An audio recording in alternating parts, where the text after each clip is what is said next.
if you guys could put in the comments just where you're from. I love knowing where you're from. And let me know if you can hear me. I'm not in my normal location. I'm actually over in beautiful Santa Cruz. And I'm doing something really exciting. I'm writing my next book.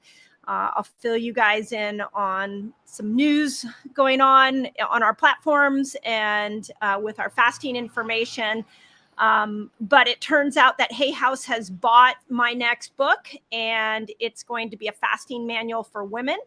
I am going to be talking about 6 different lengthed fasts. I'm going to be talking about 2 different eating styles. I'm going to share with women every single fasting hack I've ever learned from you guys and watching millions of people fast. We're going to talk about breaking your fast. So really cool book. Excited that Hay House wants to publish it. And so I am over in Santa Cruz with this beautiful view writing this book for you guys. It'll come out in fall of 2022. So sit tight for that. I'm really excited to give it to you guys. And women, before I jump into your fasting questions, just in general, women, if you guys have spots where you are hitting hurdles with your fasting efforts, please let me know, because I'm writing this book for you. There literally is no fasting manual for women, specifically talking about all the different length fasts. And so this will be a first of its kind. So if you have questions, you have hurdles, I want to make sure that that gets answered in this book. So make sure if you have some burning questions you haven't seen me answer, put it in any of my comments. My team is really looking at that. And we want to make sure that this book is customized for you. Okay, let's dive into your questions. So for starters, let me pull this up. For starters, you guys, let me know if you did fast training week, because I watched a lot of you with the dry fast. And what was really interesting to me, and I just you guys continue to amaze me. But one of the things that was really fascinating was how many of you were nervous about trying dry fasting. And I understand that. Like, first time I heard dry fast, I was like, no, I will not be doing that. And then as I played with it and experimented with it, I realized that I could actually get into a deeper state of ketosis even a little quicker, which was really interesting to me. So if you were nervous about dry fasting last week and you did it anyways, and you had a great result, just share with me in the comments what your result was and how it went for you. And I just want to always continue to remind you that the goal with me bringing all these different fasts to you is that fasting, each fast has something different that it's going to do in your body. So let's go back to how I started these lives off today, which is I'm really excited to bring this fasting manual to you guys, to women, because there tends to be this belief that we should just intermittent fast, and intermittent fasting's fabulous. But what if you're like me or like a lot of the other women that I see, is that once you find your groove with fasting, you want to try different fasts. You want to play with them. Once you're fat adapted, it gets easier to go 24 hours. It gets easier to go 36 hours. You might even be ready for a 3-day water fast. So it's getting to that place of fat adaptation in where you're really utilizing this fat burning energy system that is the initial hurdle. But once you're there, it gets easier and easier and easier. And then the second part of that, and again, why I'm so adamant about a book like this for women and encouraging you guys to try different fasts, is if you're like me, my mind gets a little ADD and gets a little bored sometimes. So I like to experiment with different things around my health. It keeps things fresh and exciting. So if you're just intermittent fasting the same way every day, from a mindset standpoint, it just gets a little boring. And so it's fun to be able to pull in all the different science on fasting, to pull in something like dry fasting, and to be able to use it as a tool to keep that variation going. Not only for mental stimulation, but also so that your body is constantly growing and improving. I use the example a lot that it's a lot like exercise. Think about this for a moment. Like, I sort of look at myself as your fasting personal trainer. If every single time I taught you the same fast over and over and over again, it'd get pretty boring. You probably wouldn't want to listen to me anymore. Same thing if you went to your personal trainer at the gym and she gave you the same exercises over and over and over again. Not only would it get boring, but you wouldn't improve. We know in exercise, we have to keep pushing and coming at our workouts from different angles in order for our body to have that growth experience. It's the same thing with fasting. So when we look at dry fasting, why I wanted to bring it to you is it's a cool tool. And a lot of you showed in your comments that you were able to get into some deeper states of ketosis. I saw a lot of you guys commenting on how much weight you lost from dry fasting. If you had a great experience with dry fasting, please put it in the comments so others can learn. Now, does that mean you should dry fast all the time? No, it's just now we have another tool that keeps the fasting lifestyle really interesting. Just like, should you intermittent fast all the time? No, it gets good to like mix it up and keep the body forcing into adaptation. The human body thrives in adaptation. You were meant to keep adapting, not only from a mental place, but also from a physical place. So all of these different fasts, what I'm trying to do is give you those resources. So, and let me know, I mean, maybe dry fasting was your jam. Maybe this was like the thing you're going to do from this point forward. That's awesome. Maybe you hated it. That's totally fine too. This is about you finding your path.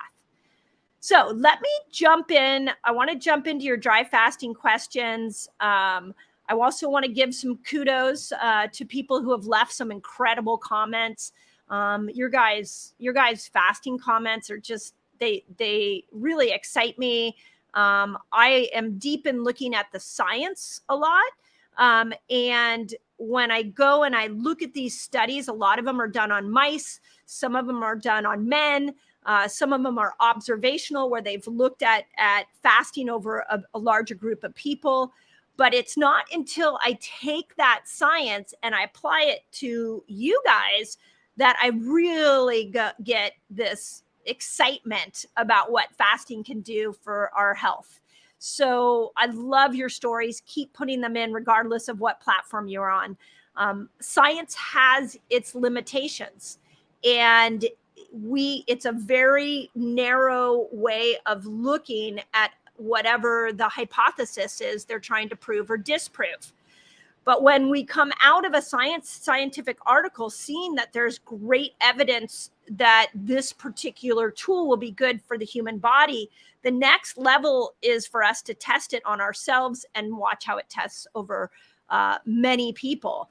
And this is why I love my community, because you guys are doing that. You're testing it. So, okay, let me jump into some kudos.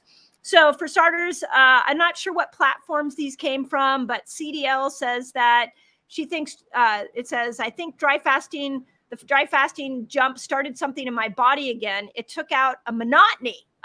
There's my point. It took out a monotony I've been experiencing for months, and I think I'll do this once a week. Thank you. Yes, that's monotonous health. You're going to stray back into your old patterns. We do not want monotonous health. We want variation. We want this to be exciting. Okay, Jim Vester Stallone said, well, I did it wrong. Ooh, we're going to talk about how you fast wrong here in a moment. And didn't realize that until day 2, dry fasting still worked awesome. And I'm tempted to implement it daily. Jim found dry fasting easier than water fasting. I would say I find dry fasting easier than water fasting as well. And any of you that have been on any of the longer fasts, like when you do the 3-day water fast, you probably start to notice that you just aren't thirsty anyways. Funny how the body already figures that out. Okay, Patricia O'Neill says she's going to continue 12 to 14 hours of dry fasting for 30 days. It seemed to keep me in ketosis quickly. And the next day she would drink the Element mineral water and the Bulletproof coffee. So exactly, this is there seems to be a subset of questions that you guys ask me over and over and over again. And one of them is, why can't I get into ketosis? Now, because I don't know you, I don't know your health history, sometimes that's a very difficult question for me to answer.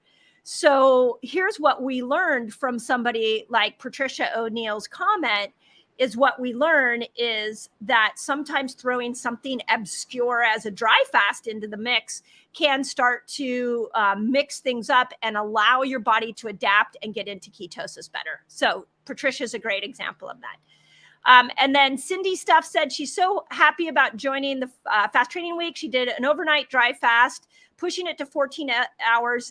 Definitely saw a mood and brain clarity boost. That's awesome.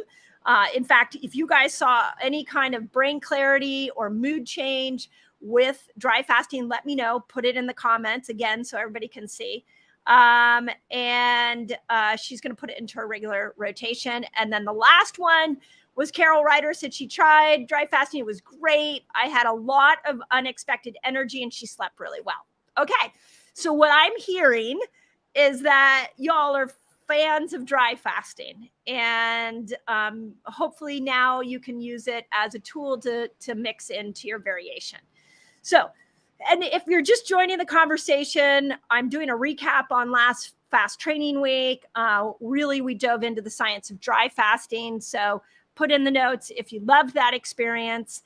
And before I dive into your dry fasting questions, I want to kind of give you guys a big vision for fasting here that I've been really thinking about and trying to take all this information we have, all the assimilation of all these incredible studies, all these different length fasts, all these different types of fasts. Like, what do we do with all of this evidence that fasting rocks? Now, how do we take this and apply it to our own life? So let me give you sort of an overarching idea. I talked about this on my Instagram TV on Sunday. I threw out a IGTV for you guys on Instagram. It is worth repeating.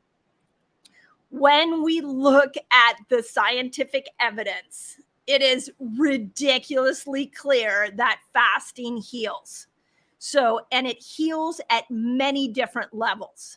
So we're getting a lot of evidence right now that fasting, all types of fasting, is making dramatic shifts to the microbiome. We are getting incredible evidence that fasting, all types of fasting, has the potential to really get us into this deep state of autophagy.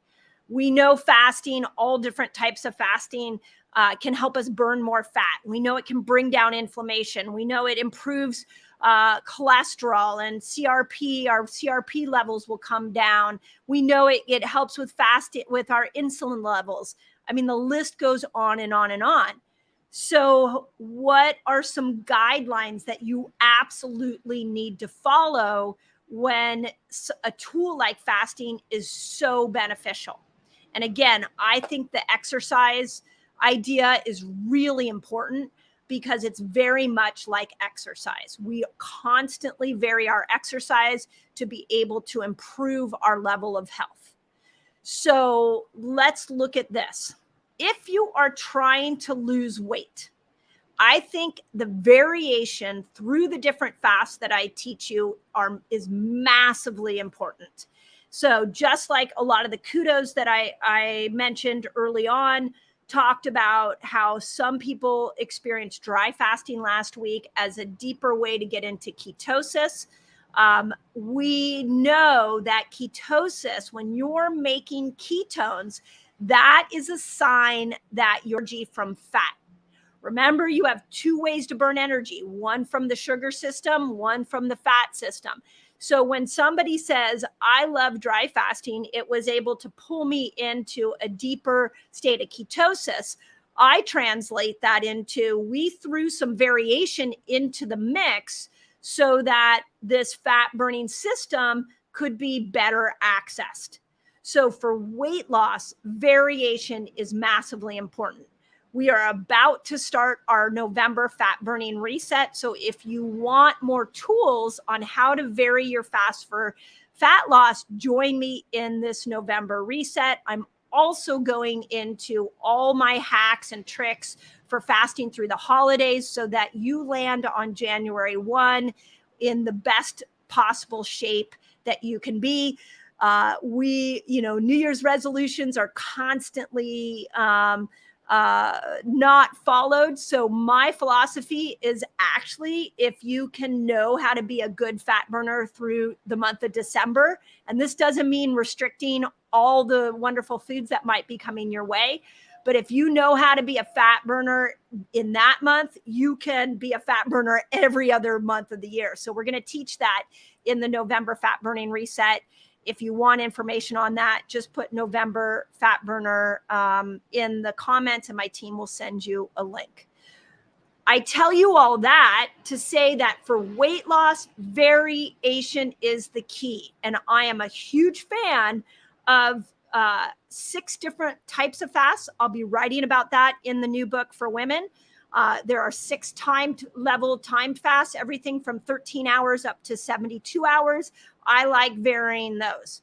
I like for weight loss, varying how I break my fast. So we've talked about the 3 different ways to break a fast: protein, probiotic, the 3 Ps, probiotic, prebiotic, polyphenol foods, and fat. And I've talked about why you would break your fast with those 3. That also, women, will go in the new book.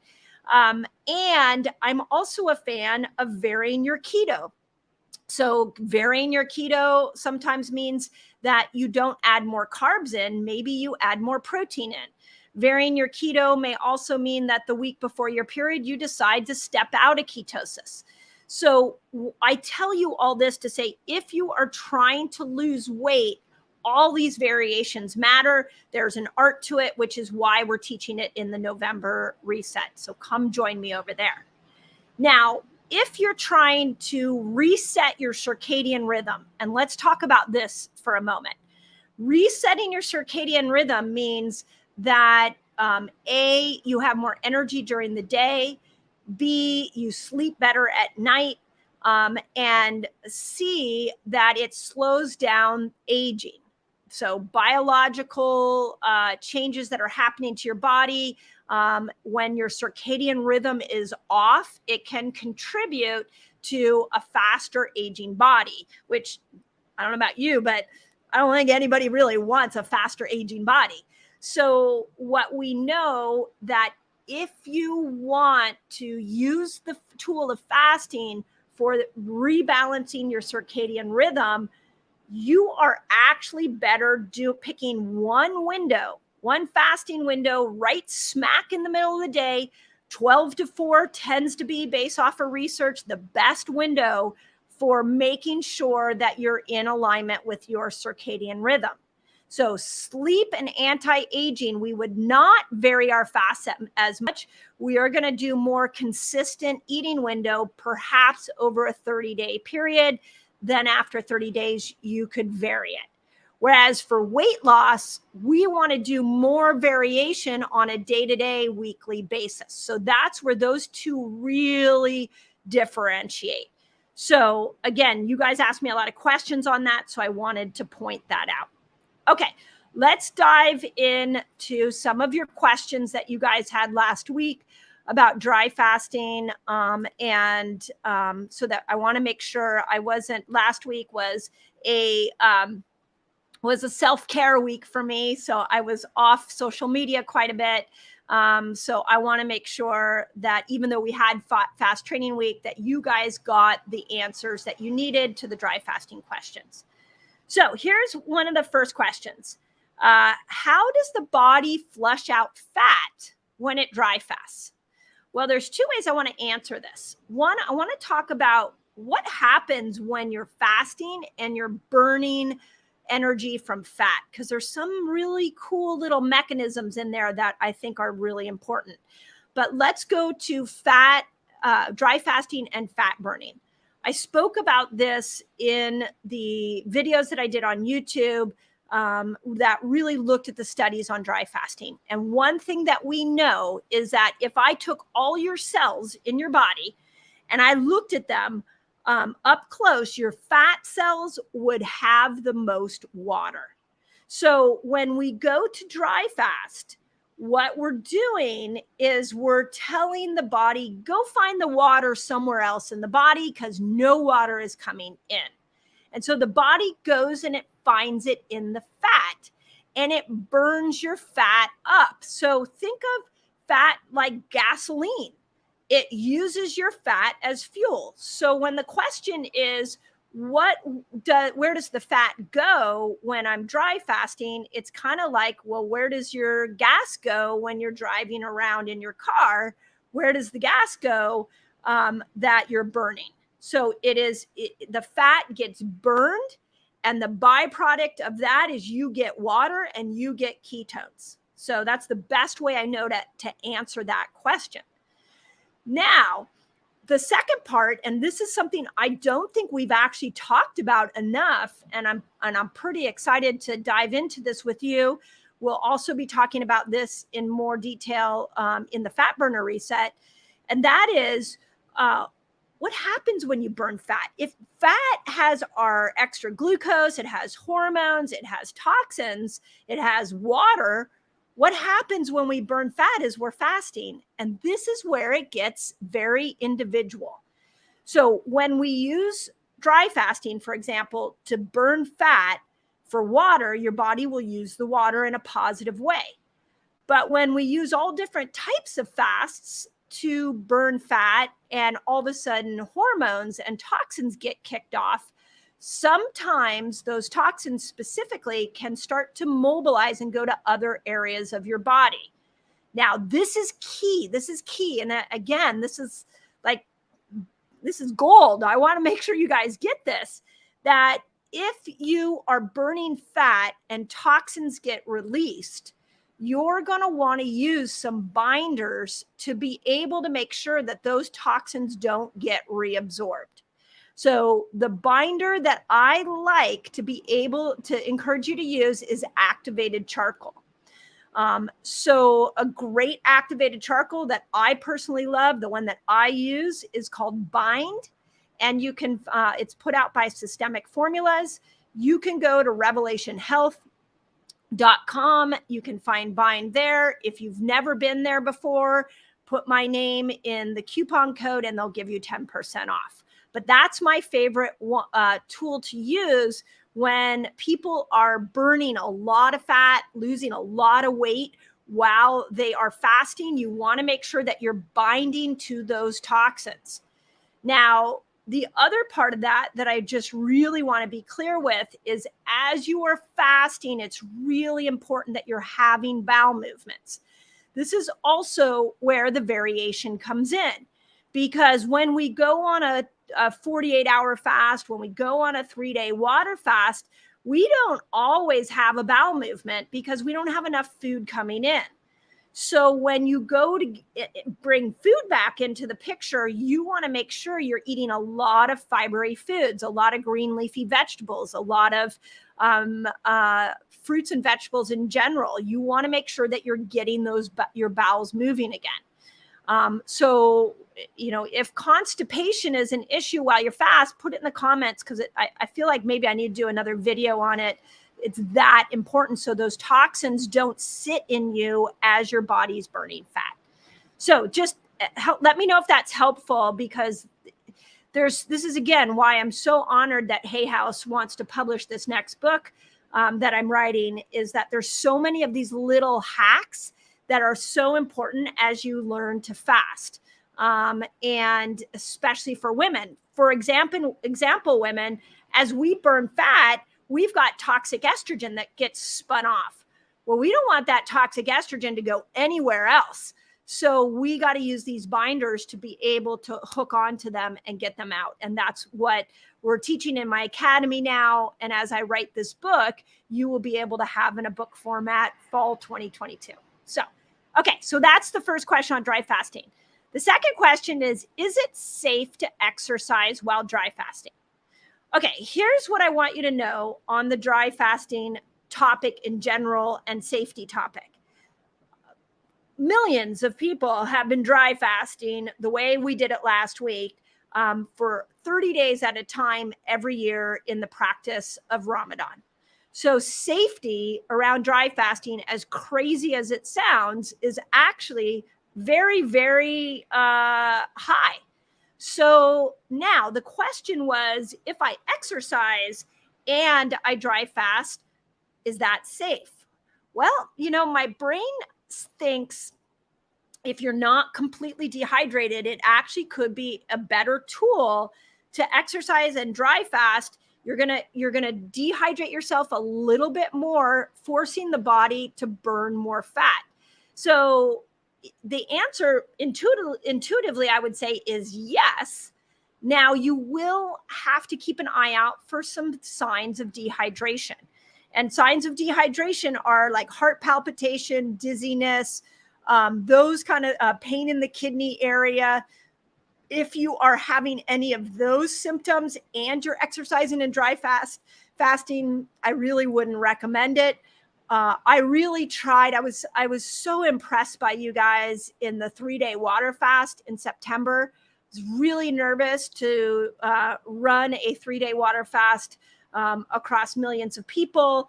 But you guys proved that you were really doing all the safety measures that I told you. So I was really excited that when I did the dry fasting, I gave you a little precautionary thing of let's break your fast with elements. So you're adding the electrolytes back in. And a lot of you did that. So if you want to use dry fasting going forward as a tool, what I would encourage you to do is when you go to break your dry fast, put some element into the picture, get those electrolytes back in so that you don't have the signs of dehydration. Remember that just drinking water isn't hydration. This is the crazy part of this. Like literally think about this for a moment. Drinking water doesn't mean you're hydrated. What hydrates the cells are electrolytes like sodium, potassium, and magnesium.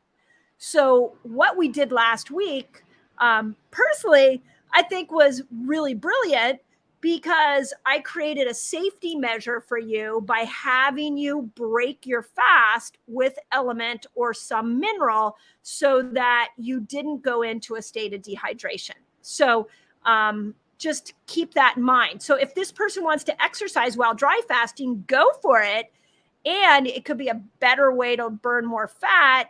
And let's have you make sure you're adding those minerals back in like element. Okay. This was a really interesting question. Somebody direct messaged me on Instagram and asked me, what's the best way to combine dry fasting with water fasting? Now, I will tell you what my intuitive sense says, and that is that I would want to dry fast before a water fast. Because if you go in, you would be refreshing, adding the hydration back in the water fast. And then, of course, I have little asterisks there. We want to make sure that we're always using the right, putting those electrolytes back in. So let's say you do 3 days of dry fasting and then 3 days of water fasting. And I want to remind you, when I say dry fasting, I mean that you're going 12 to 24 hours. So when I say 3 days of dry fasting, that means you're still eating a meal a day at least, and you're drinking. I'm not saying 3 days continuous. So let's say you do 3 days of dry fasting the way we did it last week, then follow that with water fasting. I feel like that would be the best way to combine those two to stimulate more autophagy, burn more fat, to get more BDNF for the brain. I feel like if we do it in reverse, what happens is you do water fasting first and then dry fasting. I feel like what will happen is you'll be so hydrated that you may not get the benefits of dry fasting that you want to get. So I don't mind putting these two together, but I would do the dry fasting first and then do the water fasting. And the person that DM'd me, he wanted to know specifically about burning extra skin, tightening up extra skin. I think that 3 days of dry, 3 days of water, remember you're still eating in that dry at night, that could be a really good protocol. So you guys try it, let me know. Okay, wouldn't dry fasting increase constipation? Well, this is a good question. So let's talk about what causes constipation. In the inside of your intestinal lining, you have these little hair-like projections that are called cilia. And these cilia, they grab nutrients from your food and they pull them into the mucosal lining of your gut, and they make sure that you're getting the nutrients into your bloodstream. On the end of these cilia, or all around these hair-like projections, are bacteria. And these bacteria are keeping these cilia from, allowing these cilia to work. When the cilia work, they move your food along and they keep the whole process of your internal intestinal mucosal lining, they keep it moving. We need good bacteria in our gut to be able to move the food along. That's one of many things that we need. So what I would say is, when we look at all of the research on fasting, not just dry fasting, and again, I'm deep in writing this book for you guys right now, and so I'm deep in the research, and it's just over and over and over again evidence that fasting of all different lengths, of all different types, including dry fasting, reboots your microbiome, which ultimately is going to help constipation. So when I get the question, doesn't dry fasting affect constipation and make you constipated? The answer is no. It's not water per se that will affect your bowel movements. It's the bacteria in your gut that are going to affect the bowel movements. So let me know if that's helpful. Okay, does dry fasting raise your cortisol levels? Okay, this is also a great question.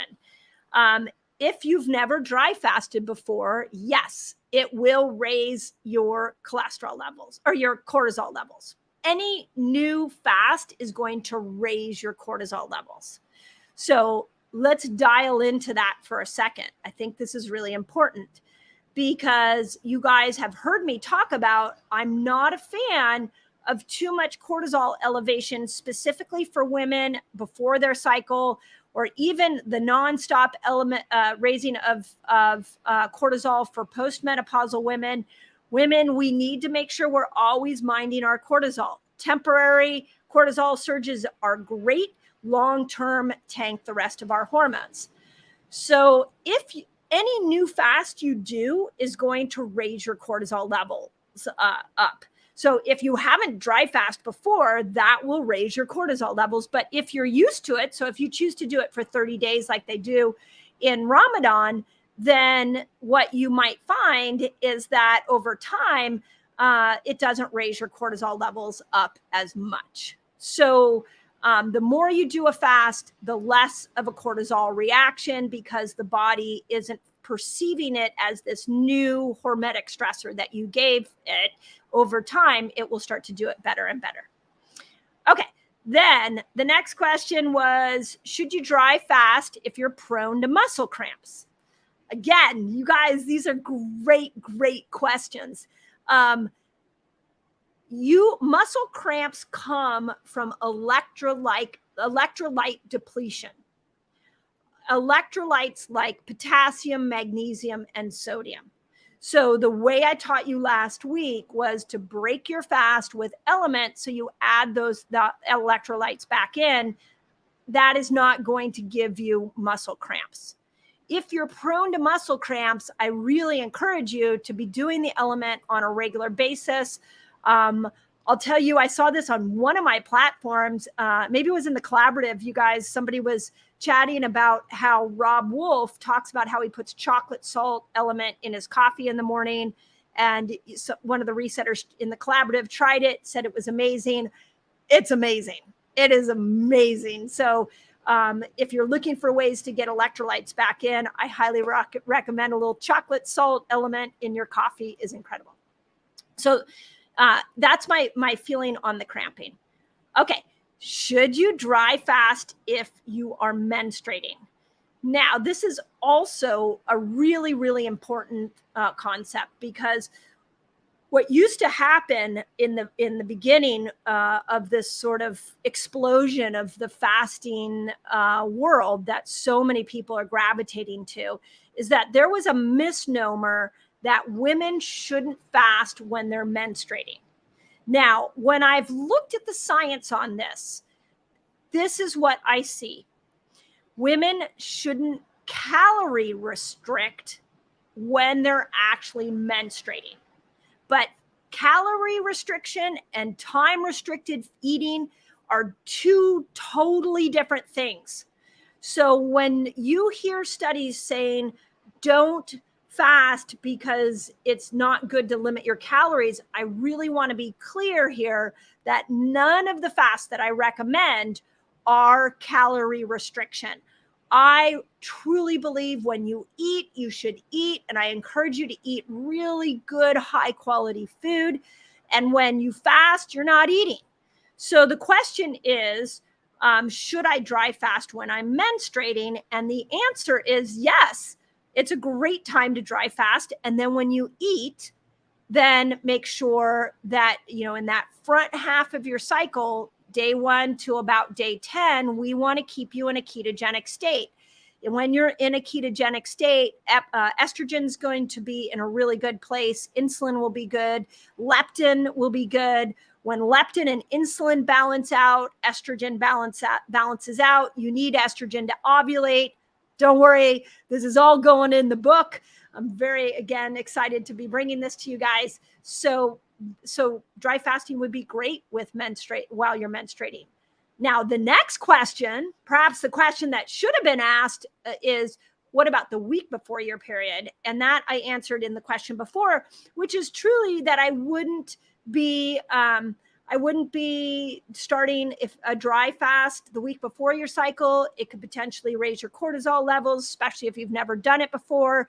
We don't want cortisol to be raised at all when you're trying to make progesterone. So this, whether you're trying a new workout, a new fast, you're at work, we want to keep cortisol in balance as the body needs more progesterone. You need more progesterone the week before your cycle.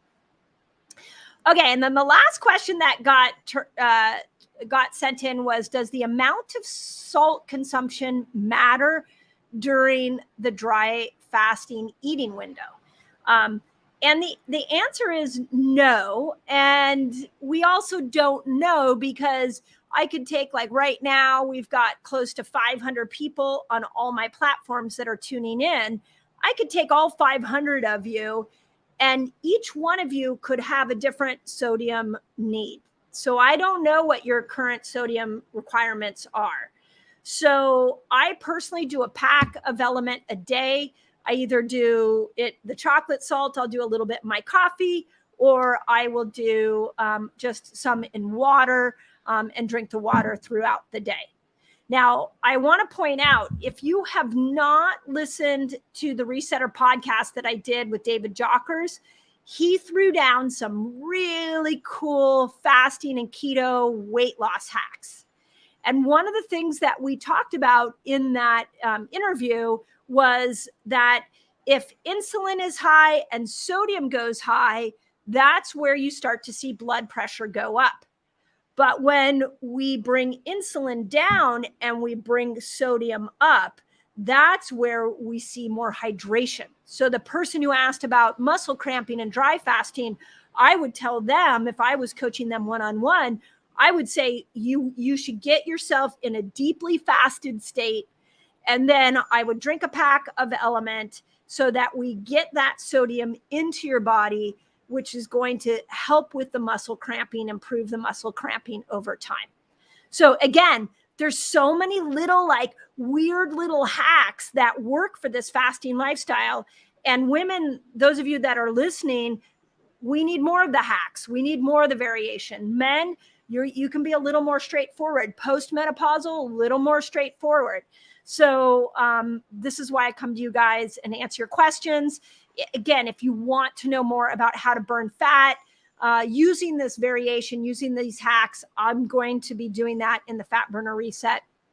That starts next week, so it's not too late to join. Just put Fat Burner in your comments. Last thing I'm going to tell you, and then I'm going to scoot off because I've got a Reset Academy call here in a moment. There's a great podcast interview that I just put out on mindset. And here's one of the challenges that I have when I bring information to you guys. The more you listen to me, hopefully you'll see that I want you to take this information, apply it, and I want it to change the course of your life. When you live in a body that you love, everything in your life is going to feel fantastic. Your relationships, your job, the way you look at the pandemic, the way you look at politics, everything will be different when your health is in a good place. So when I bring you guys these tools, what I'm trying to do is come from as many different angles to teach you the tools so that you can take these tools and thrive with them. If you struggle with these tools, come in our academy. This is where I'm helping you guys break that down. But one of the places that a lot of us struggle, I'll use myself included, is in the mindset. Our mind gets in the way. So one of the greatest mental tools that I have learned over the years has been listening to experts who teach the principles of the law of attraction. Now, I know the law of attraction has gotten a lot of different mixed reviews, but one of my favorite documentaries that I ever watched on the law of attraction, easy to watch, is called The Secret. Put in the comments if you've watched The Secret. If you haven't, go watch it. I'm sure you can find it on YouTube. But the producer of The Secret is Rhonda Byrne. I have a lot of admiration for this woman. She brought The Secret to millions of people. She also took a lot of arrows from people saying you can't just sit on your couch and manifest anything that you want. And that wasn't what she was saying. So I brought her on the Resetter podcast, and I interviewed her on the podcast. Now, for me, this was a personal cool moment. I just wanted to thank this woman. You'll hear how I've used the law of attraction in my life to really create a life that I love. But we dove into some of the limiting beliefs that I have seen show up with the law of attraction. Like, can I just ignore all the negative things in my life and just think about the positive ones, and everything I want will come to me? I wanted to ask her that. I asked her, like, what about, isn't that just being a little Pollyanna-ish? Like, what do I do if like self-doubt kicks in? Like, everything I've wanted to bounce off a law of attraction expert, I was able to bounce off a Rhonda Byrne. I also want to tell you guys that when we do a podcast interview, there's an interchange that happens before I chat, I go live, and there's an interchange afterwards, and you really get to see the people. Man, is Rhonda Byrne an incredible human. She is the real deal. And this is an incredible podcast. So if you haven't gone to the Resetter podcast that came out this week, it's Rhonda Byrne. It's I think we put like the secret to lasting happiness. I've been applying her principles. It's incredible. So please go watch it. If you have been watching it, put it in the comments so everybody knows. So there you go. That's my summary on dry fasting. And those of you that want to use fasting variation for fat burning, come join us in the November Fat Burning Reset. This is the best time to become a fat burner. I promise you, if you could follow, in fact, on Instagram, you guys on Instagram, this holiday, you're going to see what I eat. You're going to see how I use a fasting lifestyle and to just love on the holidays. And it's not all about deprivation. So I want to show you how if you go into December as a fat burner, you can love the holidays. You can eat foods you don't typically eat and not gain weight. There is a trick and a strategy to that, and I'll be teaching that in this next Fat Burner Reset. So come join us there. Just put November Fat Burning Reset. This is my favorite time of the year to teach fasting variation, because I want you to enjoy family. I want you to enjoy your friends. And I want January 1 for you to land on January 1 the best version of you as possible. And I'll tell you that this Fat Burner Reset, this is, by the way, it's men and women together. This is not a woman-only reset. So men, please join us over there. I really want to move the needle on your health. So as always, tell your fasting story. I love reading them. I do read them. And never give up on yourself. You were born in a ridiculous miracle. And fasting shows you exactly that. So love you guys. Have a great day. And I'll see those of you in the Fat Burner Reset.